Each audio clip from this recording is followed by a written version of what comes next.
Bismillahirrahmanirrahim. Assalamualaikum warahmatullahi wabarakatuh.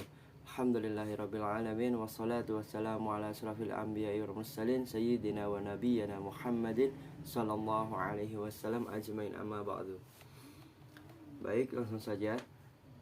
Kami akan mempresentasikan hasil kerja kelompok kami yang berjudul Aktiva Lancar. Sebelumnya perkenalkan, kelompok kami yang pertama anggotanya ada Winda Hanifah dengan NIM 263, lalu Taufik Abdul Aziz dengan NIM 267, lalu saya sendiri Novel Bagus Safrizal dengan NIM 274, lalu yang terakhir ada Tiara Regita Anggraini dengan NIM 079. Pada pembahasan yang pertama yaitu ada pengertian aktiva lancar. Aktiva lancar atau current asset adalah kas atau aset lainnya yang diharapkan bisa dikonversikan menjadi kas, dijual atau digunakan dalam 1 tahun atau 1 siklus operasi perusahaan. Untuk dapat diakui sebagai aktiva lancar atau aset lancar, kekayaan atau sumber daya tersebut harus bisa diukur menggunakan satuan mata uang. Adapun pengertian lain dari aktiva lancar adalah jenis aktiva yang memiliki manfaat ekonomi masa depan yang cukup pasti yang diperoleh atau dikendalikan oleh suatu perusahaan sebagai akibat transaksi atau kejadian di masa lalu. Disebut sebagai manfaat ekonomi masa depan dikarenakan aktiva lancar atau aset lancar merupakan sumber daya perusahaan yang nantinya akan digunakan untuk menjalankan kegiatan. Contohnya seperti operasional bisnis, pembiayaan, ataupun investasi. Kemudian disebut akibat dari transaksi atau masa lalu dikarenakan perusahaan dalam memperoleh dan menguasai aktiva melalui transaksi-transaksi dan kejadian yang sebelumnya telah dilakukan. Selanjutnya ada jenis-jenis aktiva lancar. Jenis-jenis aktiva lancar yang pertama ada kas, semua aktiva yang tersedia di dalam kas perusahaan ataupun setara dengan kas yang disimpan di bank yang bisa diambil setiap saat. Yang kedua ada surat berharga, pemilikan saham atau juga obligasi perusahaan lainnya yang mempunyai sifat sementara yang sewaktu-waktu bisa dijual kembali. Yang ketiga piutang dagang, tagihan dari perusahaan kepada pihak lain atau debitur yang disebabkan karena penjualan barang atau jasa secara kredit.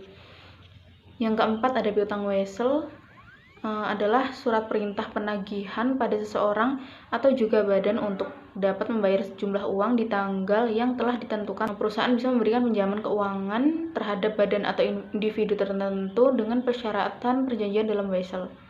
Wesel ini bisa dicairkan dalam waktu yang sudah ditetapkan di dalamnya dan pihak terlibat harus membayarkan sejumlah utangnya. Yang kelima ada piutang pendapatan. Piutang pendapatan itu pendapatan yang sudah menjadi hak namun belum diterima pembayarannya. Yang keenam ada beban dibayar di muka, di mana pembayaran beban yang dibayar di awal namun belum menjadi suatu kewajiban pada periode yang bersangkutan. Yang ketujuh ada perlengkapan, itu seluruh perlengkapan yang dipakai demi suatu kelancaran bisnis dan bersifat habis pakai. Baik, selanjutnya saya akan menjelaskan mengenai manfaat dari aktiva lancar bagi perusahaan. Jadi, aktiva lancar merupakan bentuk kekayaan likuid yang memiliki peran yang sangat penting dalam pengerjaan operasional suatu perusahaan. Salah satu manfaatnya adalah untuk membayar gaji-gaji yang muncul seperti membeli bahan baku, membayar gaji karyawan, membayar utang, membayar sewa gedung, dan lain-lain sebagainya. Aktiva lancar biasanya cepat habis untuk keperluan yang bersifat rutin maupun insidental atau pada suatu waktu tertentu. Namun, aktiva lancar akan kembali terisi dari hasil penjualan atau aset lain yang telah dibayarkan. Maka dari hal inilah yang membuat pergerakan aktiva lancar bersifat dinamis. Perusahaan yang tidak memiliki dana tunai atau berbentuk aktiva lancar akan kesulitan dalam menjalankan proses produksinya. Karena itu, perusahaan perlu selalu memastikan aktiva lancar berada dalam kondisi yang aman saat ingin melanjutkan proses suatu produksi dari perusahaan tersebut. Jadi, meskipun perusahaan memiliki aset berupa aktiva tidak lancar pun, ini merupakan bukan jaminan bahwa proses produksi dapat dijalankan. Maka dari itu, aktiva lancar sangat penting bagi berjalannya suatu proses produksi dalam suatu perusahaan. Seperti itu. Saya akan melanjutkan penjelasan tentang manajemen penggunaan aset. Karena pentingnya aktiva lancar dalam sebuah perusahaan, menggunakannya pun perlu kehati-hatian dalam perhitungan yang cermat.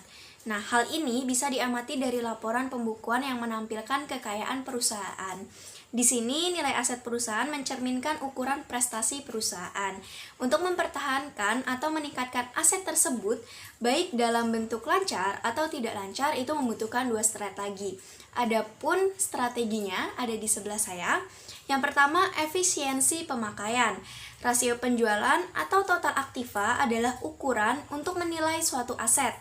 Efisiensi pemakaian aktiva diperkirakan dapat membuat nilai penjualan lebih besar. Angka ini bisa diperhatikan dari laporan laba rugi. Total keseluruhan aset bisa dilihat dari laporan neraca. Nah, sedangkan strategi yang kedua, optimalisasi keuntungan. Laba aktiva atau hasil investasi dapat menjadi ukuran untuk menilai keuntungan yang didapatkan. Cara mengetahuinya adalah membandingkan keuntungan dalam laporan laba rugi dengan total harga yang tertera dengan total investasi.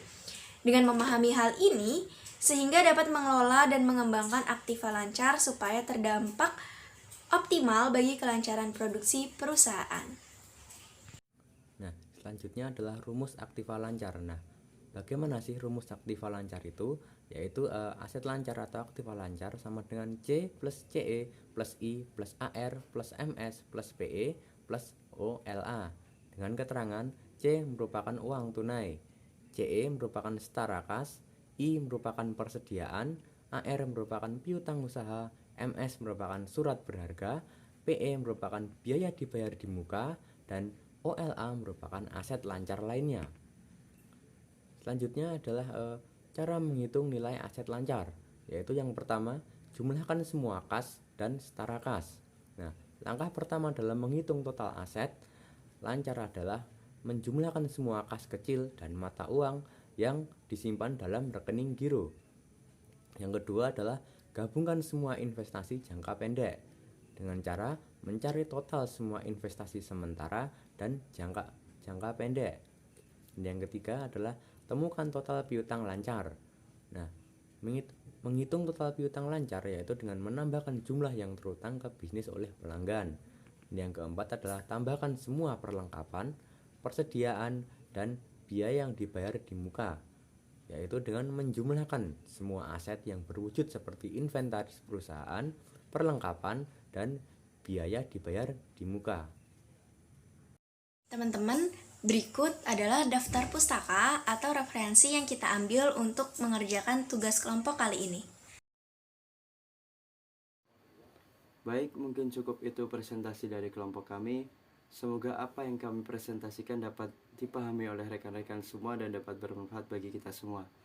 Apabila ada kesalahan kata maupun perilaku dari kami mohon maaf dengan sebesar-besarnya.